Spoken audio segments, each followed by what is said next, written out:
लखनऊ से बड़ी खबर है। बिजली कर्मियों की हड़ताल जारी है। कल कई जिलों की स्थिति खराब रही। बिजली कर्मियों की हड़ताल को लेकर हाईकोर्ट भी सख्त है। हाईकोर्ट ने जमानती वारंट जारी किया है। 20 मार्च को संघर्ष समिति के पदाधिकारियों को तलब किया है। हाईकोर्ट ने बिजली व्यवस्था दुरुस्त रखने के भी आदेश दिए हैं। तो बिजली कर्मचारियों की हड़ताल के चलते कई शहरों की स्थिति खराब होती जा रही है। हालांकि सरकार भी सख्त है। अब हाईकोर्ट ने भी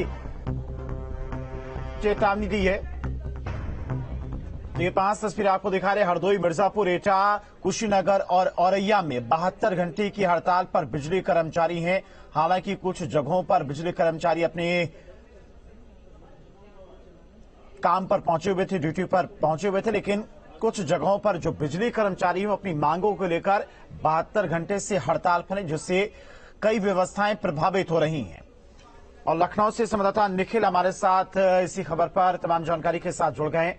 निखिल, बिजली कर्मचारियों की जो हड़ताल है उसका असर अब धीरे धीरे कहीं ना कहीं साफ तौर पर दिखने लगा है। कई शहरों की व्यवस्था धीरे धीरे खराब होती जा रही है।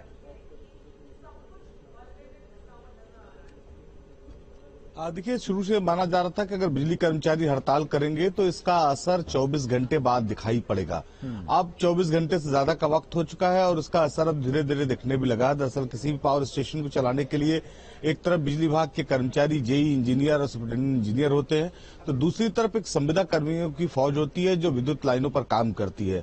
हालांकि इसमें सुपरविजन हरदम इंजीनियर का होता है, लेकिन वो इंजीनियर इस बार हड़ताल पर है, इसलिए जो भी काम चल रहा है वो संविदा कर्मियों द्वारा चलाया जा रहा है। लेकिन निश्चित तौर पर एक तकनीकी रूप से दक्ष जो है कर्मचारी और एक संविदा कर्मचारी में अंतर होगा। निश्चित तौर पर यही वजह थी कि माना जा रहा था कि 24 घंटे बाद धीरे धीरे बिजली का असर दिखाई पड़ेगा। तो परसों रात 10 बजे से जो है वो बिजली विभाग के कर्मचारियों ने स्ट्राइक की। कल रात 10 बजे तक बहुत कई ऐसे शहर थे जो छोटे, जो ग्रामीण इलाकों में थे, वहां पर बिजली की आपूर्ति बाधित हुई थी, जिसके बाद हालांकि संविदा कर्मचारियों को लगाकर उस लाइन को दुरुस्त कराया गया था। इसके साथ ही अगर हम बात करें शहरी क्षेत्र में, तो शहरी क्षेत्र में इसका कोई बहुत बड़ा असर नहीं दिखाई पड़ रहा। लेकिन अगर ये हड़ताल आज तक नहीं खत्म हुई तो आज से शहरी क्षेत्र में भी इसका असर दिखाई पड़ने लगेगा। यानी जो माइनर फॉल्ट और मेजर फॉल्ट हो रहे हैं उनको रिपेयर कराने वाला कोई नहीं मिलेगा। और यही वजह है कि इस मामले में हाईकोर्ट ने भी नाराजगी जताई। हाईकोर्ट ने सभी को तलब किया है और जानने की कोशिश की है कि आखिर स्ट्राइक के पीछे वजह क्या है, आखिर क्यों सरकार और बिजली विभाग के कर्मचारियों के बीच में सही से तालमेल नहीं बन पा रहा है। क्योंकि बिजली एक मूलभूत समस्या है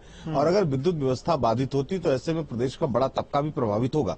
तो चाहे पानी हो, चाहे जो है आपके घर की कोई व्यवस्था हो, सब कुछ इस वक्त बिजली पर निर्भर करती है। और ऐसे मगर बिजली की समस्या खड़ी हुई शहरों में तो जनजीवन अस्त व्यस्त हो जाएगा। जी ठीक है निखिल, बहुत बहुत शुक्रिया आपका तमाम सारी जानकारी के लिए। तो बिजली कर्मियों की हड़ताल से बलरामपुर में